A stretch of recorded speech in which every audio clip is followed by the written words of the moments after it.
জানুয়ারি থেকেই চালু হচ্ছে আর্ট অ্যান্ড ওয়ার্ক এডুকেশন এবং আইসিটি পাঠ্যক্রম।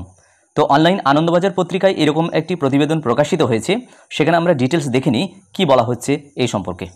আসন্ন শিক্ষাবর্ষ থেকে চালু হতে চলেছে আর্ট অ্যান্ড ওয়ার্ক এডুকেশন এবং ইনফরমেশন অ্যান্ড কমিউনিকেশন টেকনোলজির পাঠ্যক্রম। ইতিমধ্যে নির্দিষ্ট পাঠ্যক্রমের বই ছাপানোর প্রক্রিয়াও শুরু করে দিয়েছে শিক্ষা দপ্তর।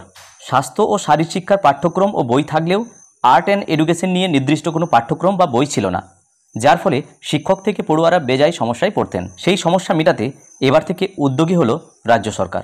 2025 শিক্ষাবর্ষ থেকে দুটি নতুন বিষয় আর্ট অ্যান্ড ওয়ার্ক এডুকেশন এবং ইনফরমেশন অ্যান্ড কমিউনিকেশন টেকনোলজি অর্থাৎ আইসিটির মতো সাবজেক্ট ষষ্ঠ থেকে অষ্টম শ্রেণীর সিলেবাসে যুক্ত হতে চলেছে।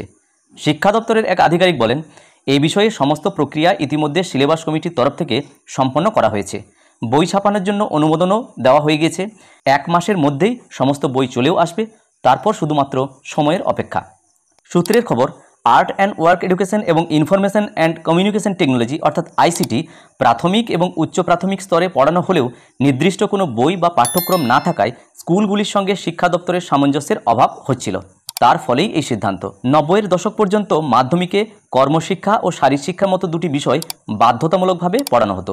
90 দশকের শেষ লগ্নে মাধ্যমিক স্তরে এই দুটি বিষয়কে ঐচ্ছিক বিষয় হিসাবে পড়ানো শুরু হয় এবং কোনো পরীক্ষার্থী এই বিষয় নিয়ে পরীক্ষা দিলে তাতে প্রাপ্ত নম্বর থেকে 34 নম্বর বাদ দিয়ে বাকিটা মোট নম্বরের সঙ্গে যোগ করা হতো।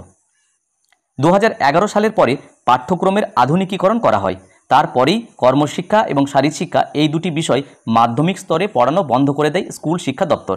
তবে প্রাথমিক এবং উচ্চ প্রাথমিক স্তরে এটি বাধ্যতামূলক বিষয় হিসাবে এখনও পর্যন্ত পড়ানো হয়ে থাকে।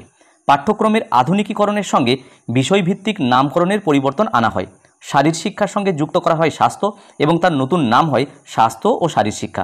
একইভাবে আর্ট এডুকেশনের উপরে জোর দেওয়া হয়, যার নামকরণ করা হয় আর্ট অ্যান্ড ওয়ার্ক এডুকেশন। তবে নতুন নাম হলেও ওই সংক্রান্ত কোনো বই বা পাঠ্যক্রম তৈরি করা হয়নি স্কুল শিক্ষা দপ্তরের তরফ থেকে। বাজার চলতি বিভিন্ন বই থেকে প্রাথমিক ও উচ্চ প্রাথমিক স্তরের পড়ুয়াদের ক্লাস করানো হতো।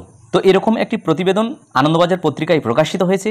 আমি ভিডিওর মাধ্যমে এটিকে শেয়ার করার চেষ্টা করলাম। যদি ভিডিওটি ভালো লাগে এবং কাজে লাগে তাহলে লাইক, শেয়ার এবং কমেন্ট করা যেতে পারে, এবং চ্যানেলে সাবস্ক্রাইব না থাকলে নিত্য নতুন আপডেট পাওয়ার জন্য চ্যানেলটিকে সাবস্ক্রাইব করে রাখা যেতে পারে।